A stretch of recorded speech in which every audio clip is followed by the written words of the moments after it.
In 2024, the disaster film Breathe, starring Resident Evil lead actress Milla Jovovich, finally premiered online. In its first week of release, the movie scored an 8.5 rating on foreign review websites. Although the film's backdrop is somewhat exaggerated, its content is profoundly disturbing. The story is set in the near future, 2025, where Earth's environment is overwhelmed due to excessive human exploitation. After a solar storm, Earth's ecosystem collapses completely. The intense solar winds blow away the atmosphere, causing the oxygen content to plummet from 27% to less than 5%, making the air thick with invisible dust and nearly unbreathable. Yet, this is not the most despairing part. Without the protection of the atmosphere, Earth's water resources quickly evaporate. In just 2.5 years, 99% of humanity perishes due to the deteriorating environmental conditions. In the ruins, a small number of humans struggle to survive, including the protagonist Darius and his family. Before the disaster, Darius was a mechanical engineer,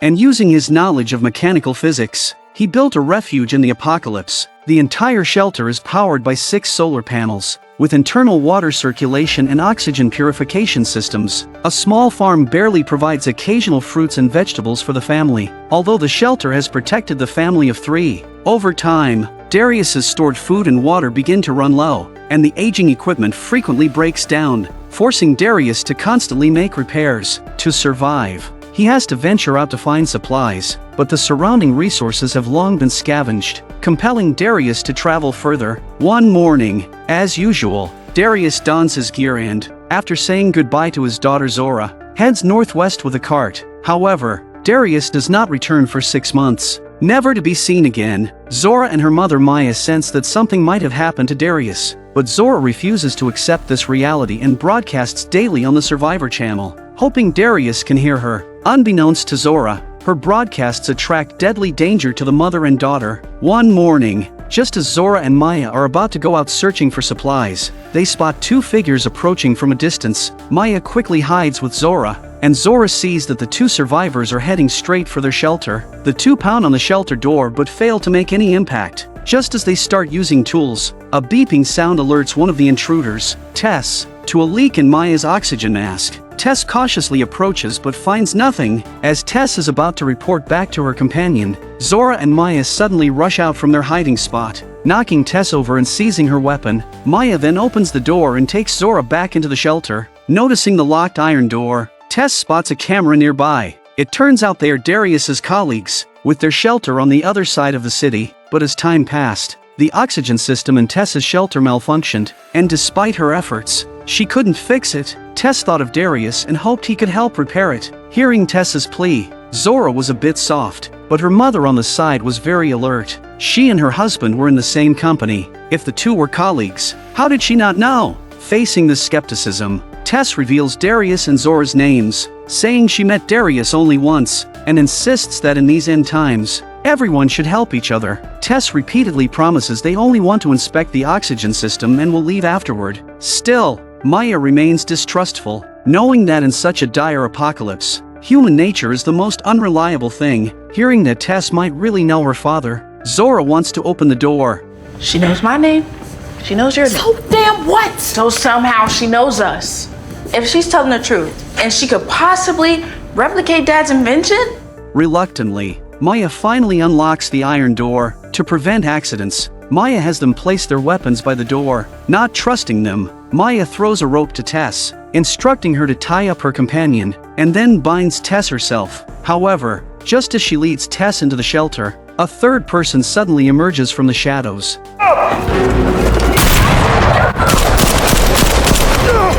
Although Zora reacts quickly and shoots the intruder, the gun jams, and the wounded Micah charges into the shelter. Tess tries to help, but being bound, she is powerless. Maya pushes Micah away and locks the shelter door. With Zora's assistance, they manage to tie up the Micah. Witnessing the treachery of human nature, Zora finally realizes her mistake. Outside, Tess tries to appeal to their emotions, but Maya is unyielding. Seeing that soft tactics don't work, Tess retrieves a chainsaw from her cart. As the loud noise echoes at the door, Maya panics, but Zora remains remarkably calm. She found a large flashlight and a coil of copper wire from the toolbox. Wrapping the copper wire around the flashlight, she pointed it at the iron door and switched it on.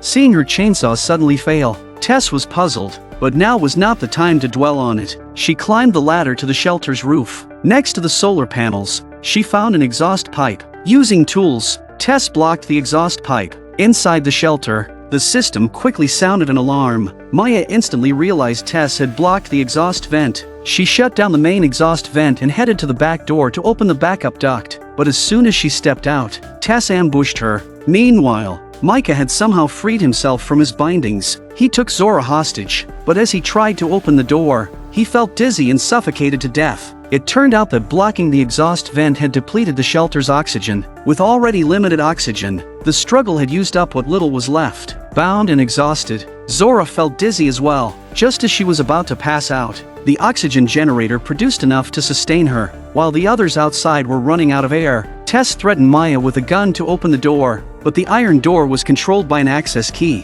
which she didn't have. At this moment, Maya remembered Darius had taken an access key when he left. She led Tess to the corner and lifted the jersey, and surprisingly a tram appeared in its place, which Darius had left behind before he left. Originally thinking of it for emergencies, Maya drove the car with Tess towards the northwest. After crossing a desert, they reached a valley. Behind a large rock at the entrance, they found a corpse. It was Darius. It turns out that Maya already knew that her husband died here, but because she was worried about Zora, she pretended not to know. Getting the access key, the two try to turn back, but who knows, the battery of the electric car is dead and Maya's oxygen is about to run out. Realizing she wouldn't make it back, Maya decided to stay. She handed the access key to Tess, asking her to take care of Zora. Seeing Maya, Tess felt a mix of emotions. She wasn't a vicious person, it's just that humanity was long gone in this apocalypse. Tess returned to the bunker with the key. With her companion's oxygen nearly depleted, they rushed inside. Breathing the fresh air, Tess remembered Maya and wanted to go back to save her, but Lucas disagreed,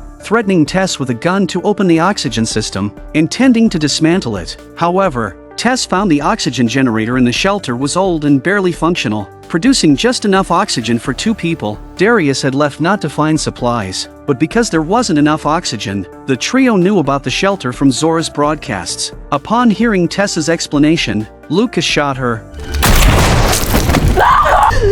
What did you do?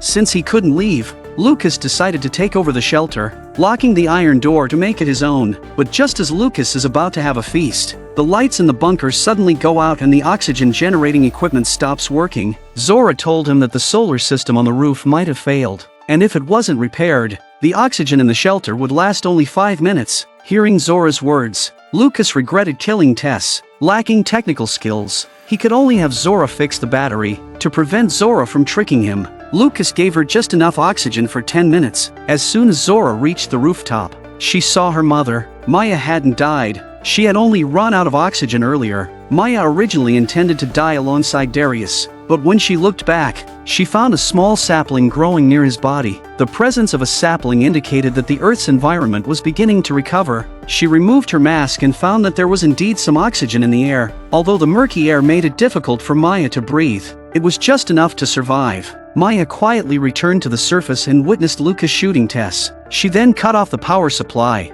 intending to lure Lucas out. Unexpectedly, he pushed Zora out instead. Maya pretended to let Zora repair the circuit, planning to have Zora trick Lucas into opening the iron door. However, Lucas had no intention of letting Zora back in and watched as she suffocated. Just as Zora was about to pass out, the shelter's lights went out again. Lucas had to go outside to repair the battery, wearing his mask. He also made a point of checking on Zora to see if the other was really dead. As he approached Zora, Maya fired decisively, shooting Lucas's oxygen tank. Lucas tried to return to the shelter, but without oxygen, he couldn't breathe. Maya and Zora seized the opportunity to return to the shelter, but as they closed the iron door, Lucas forced his way in. Lucas had ripped off his mask to breathe, but the oxygen was too thin for 3 people. Zora tried to shoot, but her gun was out of bullets, and they were once again held hostage by Lucas. In the chaos, Maya increased the hydrogen content in the oxygen generator. Lucas fired a shot,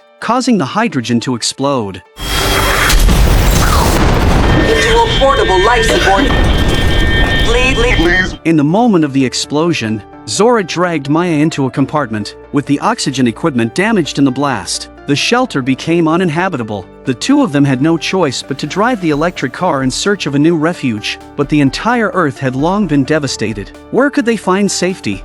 Just as the two were about to give up, the radio in the car suddenly came on, a channel broadcasting the location of the shelter, and the two drove to the location where the radio was broadcasting. There were still a lot of survivors here, and they had an oversized oxygen generating unit, enough for hundreds of people to breathe. In the end, the survivors gathered together, collecting others and trying to plant trees. This concludes the entire story of the 2024 disaster film Breathe. Overall, the film is of good quality, although the ending feels a bit unresolved.